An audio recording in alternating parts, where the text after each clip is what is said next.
We Can Do It! Programang hatid ay kwentong buhay na puno ng inspirasyon at aral mula sa ating mga kababayan worldwide. We Can Do It! Dito lang sa inyong 702 DZAS, FEBC Radyo TV.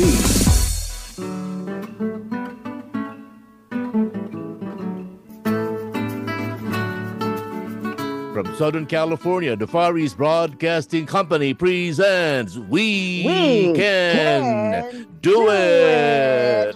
Praise the Lord, Ate Maru, March 15. Kay bilis lumipas ang panahon. At si Ate Maru, kahit na lumipas ang panahon at 2 buwan, 3 buwan na siyang kalilipas ng kanyang 40th birthday, batang-bata pa rin tingnan ng Ate Maru. God bless you, Ate Maru. Oo, emphasize on the 40th, okay? Plus tax. Plus tax. Magkano tax? 20%. Amen. Mga manonood, magandang gabi po, magandang tanghali sa inyo, mga tiga Conrodal Cotabato, mga tiga Pilipinas, ang mga nanonood sa Facebook, ang ating worldwide audience. Maligayang araw po sa inyo, anumang oras kayo nanonood sa atin. Ito po ang We Can Do It, isang panlingguhang palatuntunan na kung saan, tulad nga sabi ni Ate Maru, mga kwentong may kwenta. Excited ako, may guest tayo, very special guest. That's right.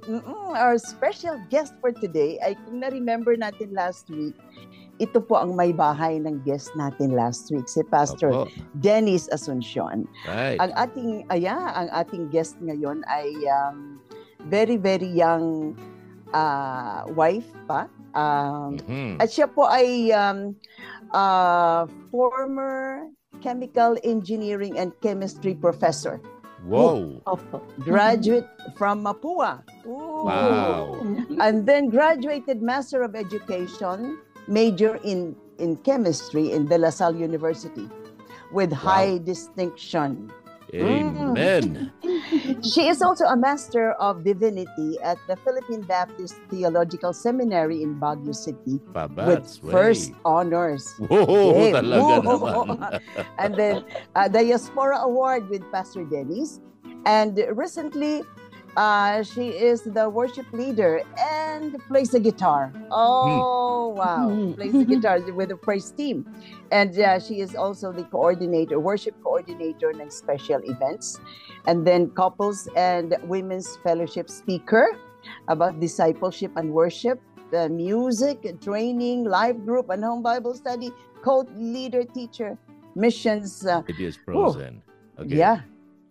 Let's Missions. continue. Bible School adjunct lecturer in Hong Kong. In short term in Panama, Operation Christmas Child. Wow, this lady is filled up. Oh, yes.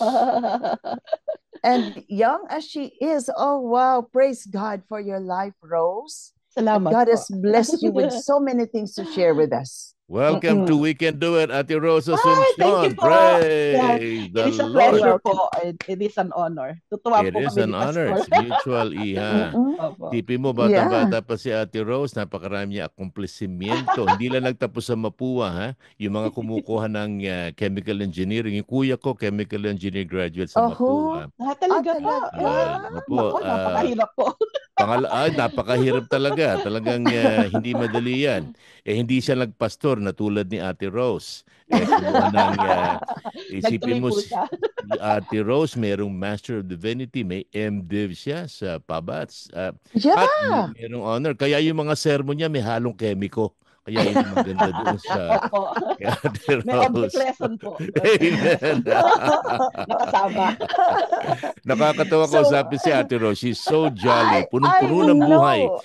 He embodies what the verse says, the joy of the Lord is my strength. I see that in you, Iha. Correct. The first time ko siya na-meet, I was so blessed with this lady. Sabi ko, And I said, my guest na naman kami ni Kuya Jay.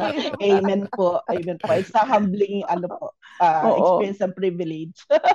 Amen. Sister Rose, we would like to know you more. So can you share with me, bring us back to the time that you don't know the Lord Jesus, what happened after you've known Him, and then let's start from there. Kasi ito yung kwento na may kwenta na sinasabi na. Opo, kwento na may kwenta. Sige.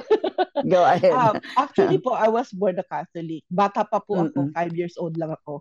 Sinasama na ako ng grandmother ko, paternal grandmother, whom we fondly call nanay, si nanay. But yung parents ko po, hindi ganun ka-active sa Catholic Church, but si nanay, 5 a.m. mass pa po yung ina-attenda namin. Oh, yes. Imagine a 5-year-old girl at that young age. Natutunan ko po, you have to take God seriously.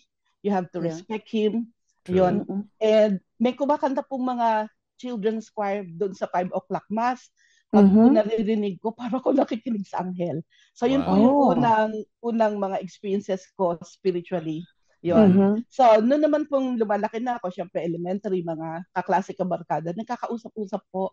Syempre, iba-iba ng religion. Eh, merong Catholic, merong Iglesia, merong Methodist, merong Baptist. So, nagkakausap-usap. Di naman po kami nag-aaway, nagkakadiskusyonan lang. Kami lang ang maliligtas, sabi ng isa. Sabi naman isa, ay, hindi, kahit anong religion mo, pwede kang maligtas. Isa naman, di ba dapat straight kay Jesus mag-pray? Diba? Hindi kailangan ng ministro o pare. Mga ganun-ganun po ba? Sabi naman namin, syempre, hindi ang turo sa amin, walang makakaalam kung pupunta ka sa langit o hindi. Kasi pag malalaman mo lang yan, pag namatay ka na. So yun po. So dun umiinog yung diskusyon. So pero pag mag-isa ko, sabi ko, teka muna, kung malalaman mo kung pupunta ka sa langit o hindi, pag namatay ka na, paano pag namatay ka at sinabi ng Panginoong Diyos, sorry Rose, hindi ka pumasa. O di, wala na akong pag-asa. Diba? So parang nakakatakot. So dun po, going to high school, meron na akong fear of death. Sabi ko, ang hirap pala nun kung hindi mo sigurado. Kailangan yata magpursige sa religion. Kailangan maging religious. So every Sunday, attend ako. Meron ako mga friends who attended with me hanggang po sa nag-opening ang choir. Kumakanta ko sa choir. Tapos po hanggang sa Legion of Mary pa. Marami. Tapos, Station of the Cross, nakatapak po kami 2:00 ng tanghali ng Abril. Imagine niyo po sa Pilipinas, gano'ng kainit yun. I was thinking I would earn God's approval.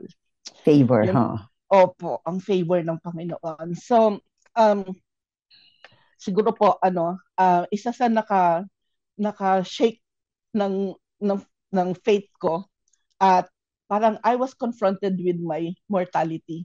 Meron po kasi isang comedian nung panahon na yon, natutuwa ako sa kanya kasi medyo heavy guy siya.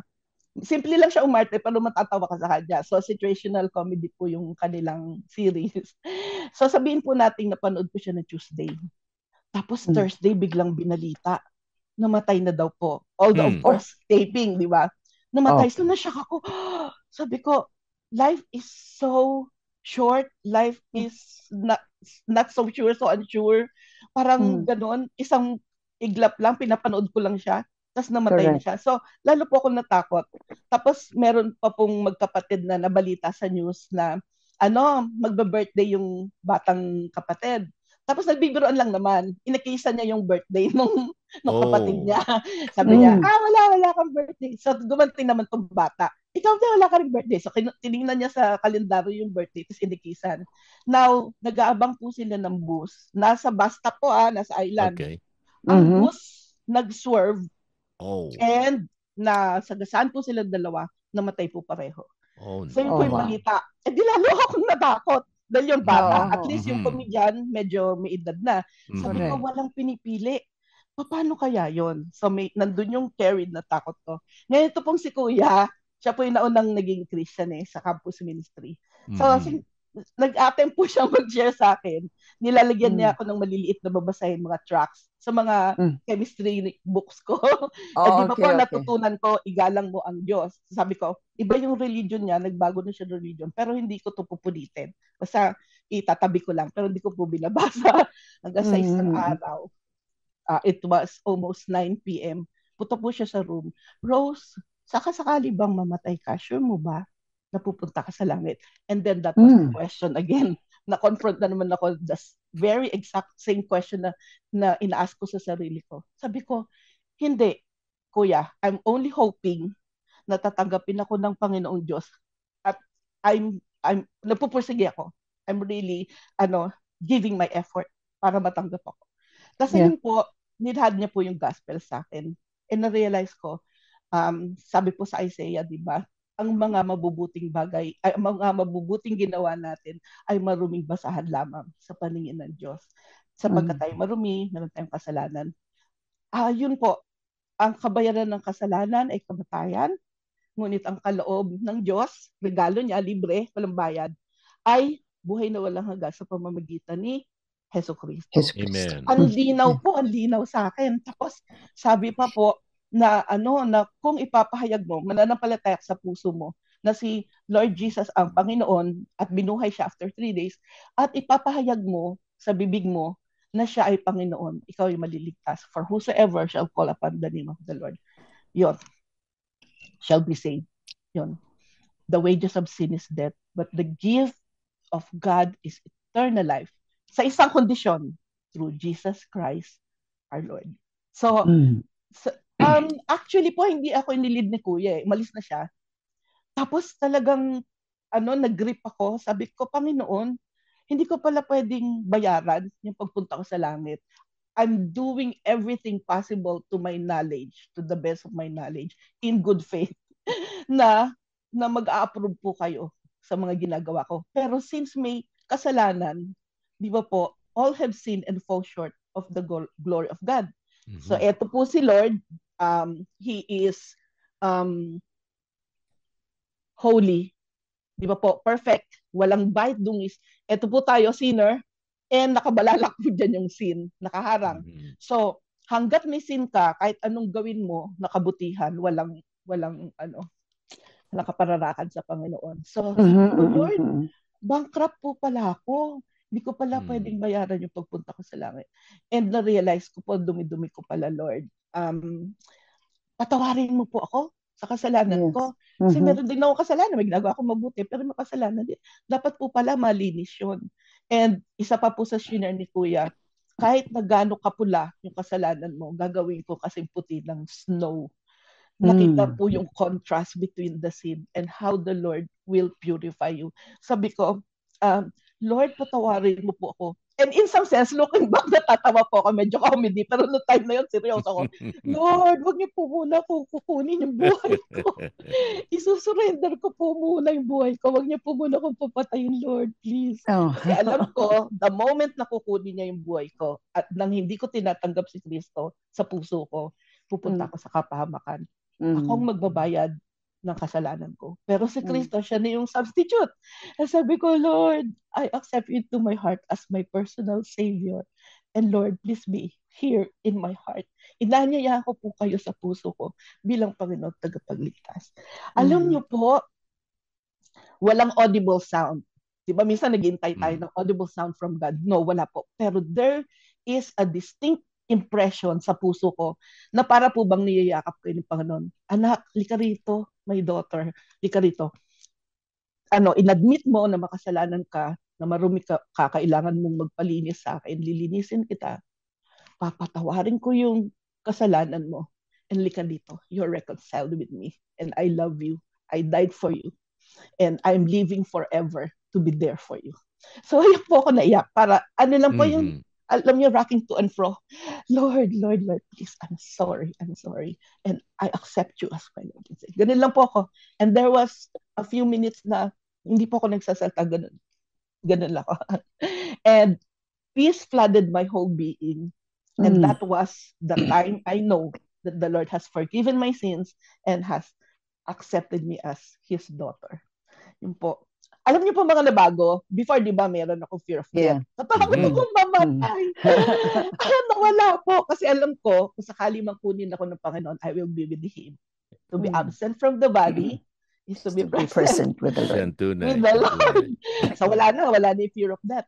Yung ikalawa pong napansin ko, syempre po sa barkada, di ba, nakakapag sabi ka ng mga bad words, nahahawa ka, di ba po, nakakapagmura ka, gano'n. Napapansin ko yun, madumi yung labi. Pero po nung after kong tumanggap sa phone, nawala. Parang pagsabi ng bad word ko po. Yeah. Lalo pa po nung nabasa ko, for out of the abundance of the heart, the mouth speaks. So dahil puno yung puso mo ng karumihan, lumalabas na sa bibig mo. Ngayon, kung ang puso mo ay punong-puno ng salita ng Diyos, yun ang lalabas sa bibig mo. Sabi ko, Lord, thank you. Parang instant na wala. Yun po. Yun po. Tsaka mas maganda na yung perspective mo sa buhay mo. Then, of course, graduate na ng college po. Second year college po ako na naligtas. Nabago po. Sabi po ng Panginoon, di ba, siya na pinatawad ng malabis ay nagmamahal din ng malabis. Sabi ko, Lord, ako yan. Ako yan. You have forgiven me much. Now, I feel this love for you because you have first loved me. Gusto ko maglingkod sa iyo, Lord. Amen. Napakagandang patutuan po. Ay, emotional ako. Ay, naunawaan po natin. Alam niyo, Ate Rose, marami sa ating mga manonood, tagapakinig, maaring nalilito kayo doon sa pinag-uusapan natin. Pero napakasimple po ito. Yung fear of death, yung takot natin na tayo mamatay, nasa tao talaga lahat yan. Lahat ng tao may ganyang pagkatakot eh. Pero alam niyo mga manonood, may isang bagay na ibinigay ang Diyos sa atin. Ito ay ang kaligtasan. Tulad na sinabi ni Ate Rose, hindi ito sa pamamagitan ng ating gagawin. Dahil ito ay kaloob ng Diyos, regalo sa atin ng Diyos. Malinaw yung sinabi sa atin sa Biblia na ang kabayaran o ang consequences ng ating pagiging makasalanan, namanan natin kay Adan at kay Eva, ay ang pagkawalay sa Diyos at ang kamatayan. Subalit ang kaloob ng Diyos na walang bayad ay kay Kristo Jesus na ating Panginoon. Ang isang bagay, pagka yan ay binayaran natin, hindi nakaloob yan. Pagka binigyan ako ni Ate Rose ng isang bagay at binabayaran ko, hindi na regalo yon. Yun ay sweldo na, po. Correct. Pero sa Panginoon, ibinibigay niya sa atin na walang bayad. At ang ating tanging dapat na gawin ay kilalanin natin na tayo ay nalayo sa Diyos, tayo makasalanan, at ipapahamak tayo niyan.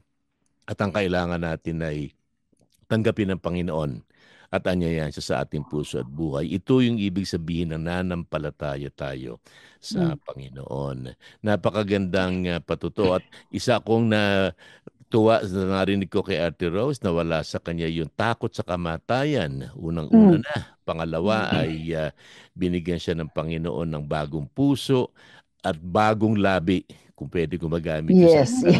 Napakaganda, Ate Rose, sa kakapagpala ang iyong patutuo. At ito pinaaring maging totoo kahit kanino sa inyo mga manonood, mga tagapakinig. Correct. Basta tinanggap niyo ang Panginoon. Hindi tayo nagiging perfecto. Sa langit lang po yun. Tayo binibigyan ng Diyos ng kaligtasan at nasa atin ang Diyawang Banal, ang Holy Spirit, na tulungan tayo magbigay ng kaluwalhatian sa Diyos. Isa sa mga nagagawa ng Holy Spirit sa atin, yung sanctification, na tayo ay medyo heavy word yun. Tayo ay patuloy na nagiging tulad ni Kristo, nababago yung ating ugali. At kung tayo magagalitin noon araw-araw, ngayon minsan makalabas sa 1 linggo na lang, hanggang sa 1 linggo na lang. Aba, sanctification yun, nagbabago tayo. Ano po?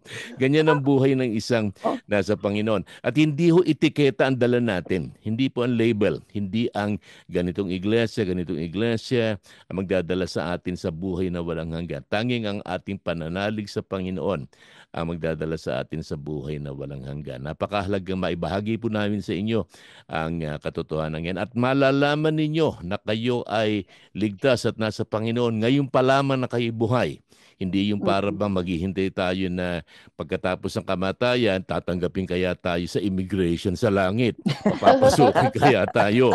Ang sabi sa atin sa banal na kasulatan, siya na kinaroroonan ng Panginoon, ng Diyos Anak, ay kinaroroonan ng buhay. Kaya ngayon pa lamang sa ating buhay dito sa daigdig, pag tinanggap natin ng Panginoon, matitiyak sa atin ng banal na kasulatan na tayo ay may buhay na walang hanggan at wala tayong dapat ay katakot. Manapa, yung balanse ng buhay natin tulad ni Ate Rose ay gamitin natin para sa paglilingkod sa Panginoon. Correct. Ate Rose, ang ganda-ganda ng iyong kasaysayan. Salamat po. Binabalik ko po yung praises sa Panginoon. Kasi naisip ko po, paano yung mga tao na hindi nila na-realize na they need the Lord. Kasi hindi mo sabihin, hindi naman ako mamamatay tao. Pulirang mamamayan ako, di ba? Mahal kong pamilya ko. So, bakit ko kailangan yan? Relihiyon yan eh. Ang sinasabi ko lang po, ito ay relationship. It's not about the religion, but your love relationship with the Lord who first loved you. Totoo yan. Si Ate Rose ay teacher, profesora yan, dati nagturo. Ano ba ang passing grade sa Pilipinas? 75 ano po? Opo. Okay, 75. Ganito ang katayuan natin sa Diyos eh. Pagpalagay natin magkakaeskwela kaming tatlo. Si Ate Rose, ang mahilig mag-aral sa amin, ang grado niya 74. Si Ate Maru, mahilig mag-aral 73. Palibasa ako ang pinakabobo at ay mag-aral 65. Sino po sa amin tatlo ang pasado? Wala. Wala. Pagkat ang passing grade ay 75. Hindi kami nakaabot sa pamantayan na ibinigay ng eskwelahan.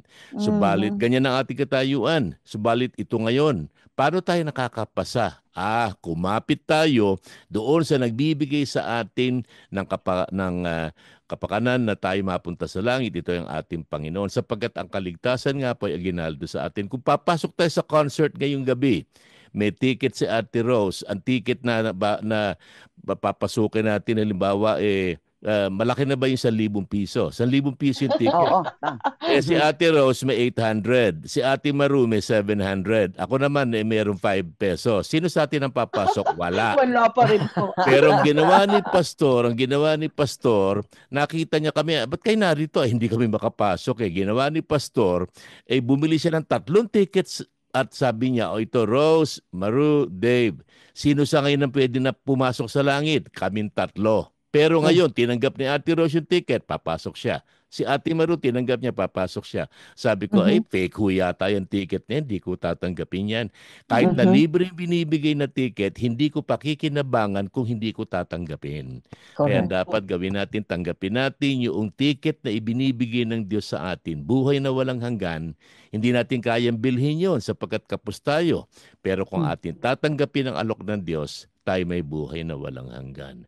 Kakatuwa ang buhay ni Ate Rose. Ngayon pa lang una kong pakikipag-usap sa kanya, ako'y napagpala kaagad. Damandama ko yung kapangyarihan ng Panginoon sa buhay ni Ate Rose. Tama. Alam niyo Wow, po, Rose. meron pong isa lang verse na naalala ko po lagi. Siya na lumalapit sa akin, hindi ko itataboy. Amen. Yung po, kaya nakaka-apekto din po yan sa pag-share ko ng gospel na alam mo ba, sabi ng Panginoon, kung lalapit ka sa Kanya, hindi ka niya itataboy. So, with the genuineness of your heart, sincerity of your longing to know Him, at lumapit ka sa Kanya just as you are, walang re-retokehin. Lapit ka lang sa Lord. Yeah. It's about Him, not about you. He will never, ever cast you out. So, yun na po.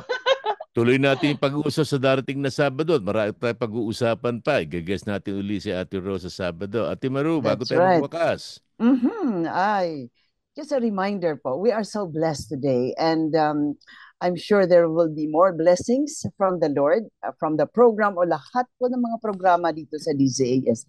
Pero ang ating programa po, reminder lang, ang ating program We Can Do It ay napapakinggan ito sa FEBC Radio TV at napapanood sa Facebook Live at sa YouTube channel ng 702 DZAS FEBC Radio TV.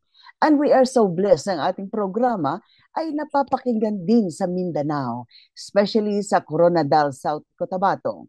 Napapakinggan ito sa DXKI 1062 tuwing Miyerkules ng hapon, 5:30 po yan.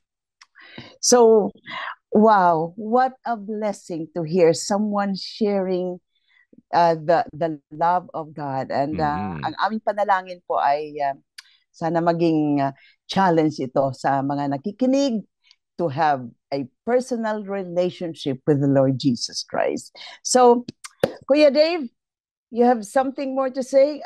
Magpapaalam na tayo? Amen. Wag na ipagpaliban. Tanggapin ng Panginoon bilang sariling tagapagligtas. Wag na kayo mag-isip pa. Kailangan natin yan. Amen. So, ang ito ating po si mga Ate Maru. Yeah. At si Ate Maru, si Pedro Javier. At Dave Marcelo po, kinakatawan ko po ang Pastor Dennis at ang Ate Rose Asuncion. Guest natin nakaraan si Pastor Dennis. Asahan po natin na sa Sabado muli natin makakasama ang ating Ate Rose. Isa pang yugto, isa pang bahagi ng ating panayam sa kanya. Salamat sa ating kapatid na Phil Lagtapon sa control. Yes. Nagpapasalamat po kami sa inyo. Tandaan natin, anuman ang pagsubok sa buhay, anuman ang hamon sa buhay, kakayanin natin ito. Sapagkat sabi ni St. Paul, I can do all things through Christ who gives me strength. Kaya ang ating palatuntunan, we can do it. Pero ganito namin sinasabi, ano man ang problema natin, sabay-sabay tayo, Ate Rose, Ate Maru, sa tulong ng Panginoon, we can do it! Inyong narinig ang Weekend Duet dito lamang sa inyong 702 DZAS FEBC Radio TV, Agapay ng Sambayanan.